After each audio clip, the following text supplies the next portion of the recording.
आरजीकल medical college and hospital में 31 साल की लेडी डॉक्टर का बलात्कार करके बेरहमी के साथ उनकी हत्या की गई। 78वां स्वतंत्रता दिवस। किस बात की आजादी मना रहे हैं हम?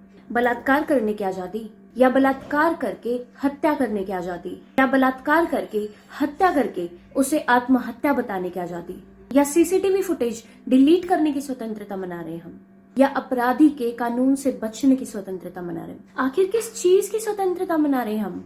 बहुत आसान है महिलाओं को उनकी सीमा बताना।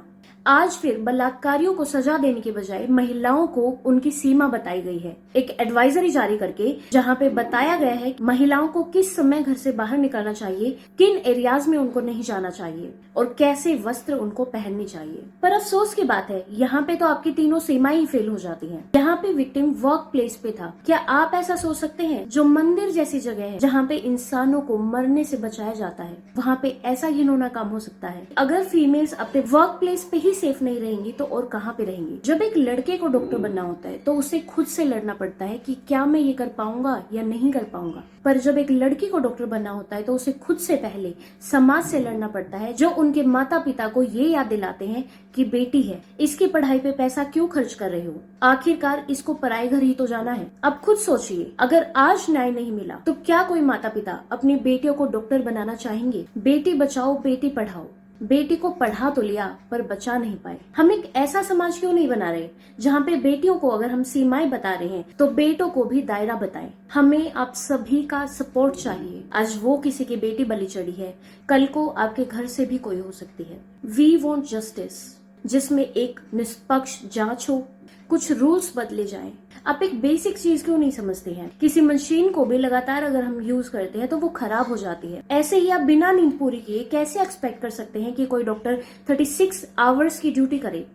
क्या हमारे देश में डॉक्टर्स की कमी है? नहीं। पर अगर हॉस्पिटल्स में डॉक्टर्स की कमी है तो आप वैकेंसी क्यों नहीं निकालते हैं? हर डिपार्टमेंट में केवल 1 या 2 वैकेंसी ही क्यों निकलती हैं? हॉस्पिटल्स में डॉक्टर्स की नंबर बढ़ाइए, ना कि उनके वर्किंग आवर्स की नंबर। और हर हॉस्पिटल में एक ड्यूटी रूम जरूर अलॉट होना चाहिए, जहाँ पे इन बिटवीन वर्किंग आवर्स वो रेस्ट कर सके। आप यकीन नहीं मानेंगे, बहुत सारे हॉस्पिटल्स में या तो ड्यूटी रूम्स ही नहीं होते हैं, या फिर उनकी हालत इतनी बुरी होती है कि स्क्रब्स भी कई बार हमें वॉशरूम में जाके चेंज करने पड़ते हैं। और वॉशरूम्स की हालत तो आप पूछिए ही मत, इतनी खराब होती है कि हर चौथे या 5वें दिन आपको यूटीआई यानी कि यूरिनरी ट्रैक्ट इन्फेक्शन की शिकायत होने लगती है। हर जगह सीसीटीवी कैमरास इंस्टॉल्ड होने चाहिए, ग्रीन कोड अवेलेबल होना चाहिए। और सबसे बड़ी बात, अगर डॉक्टर ऑन ड्यूटी है तो ऑन द स्पॉट आप सिक्योरिटी गार्ड अवेलेबल कराइए। 2019 में यानी कि 5 साल पहले इंडियन हेल्थ मिनिस्ट्री ने एक ड्राफ्ट बिल रिलीज किया था to address violence against health workers. 5 साल हो गए हैं, वो अभी तक पास क्यों नहीं हुआ? उस पे डिस्कशन कीजिए ना, कुछ मॉडिफाई करना है वो कीजिए, पर पास तो कीजिए। और इन सब बातों से ऊपर हटके एक ऐसा समाज बनाए जहाँ पे किसी को घर से बाहर निकलते हुए भी डर ना लगे। कोई माँ बाप अपनी बेटी को डॉक्टर बनाने से पहले 10 बार सोचे ना। कोई महिला डॉक्टर इलाज करने से पहले सोचे ना कि आज जिनको हम बचा रहे हैं क्या वही हमारी इज्जत लूटेंगे। यहाँ पे एक डॉक्टर की बात नहीं हो रही है, यहाँ पे एक महिला की बात हो रही है जिसकी इज्जत को इतने बुरे तरीके से कुचला गया है, जिससे हर भारतीय महिला की रूह तक कांप चुकी है। We want justice.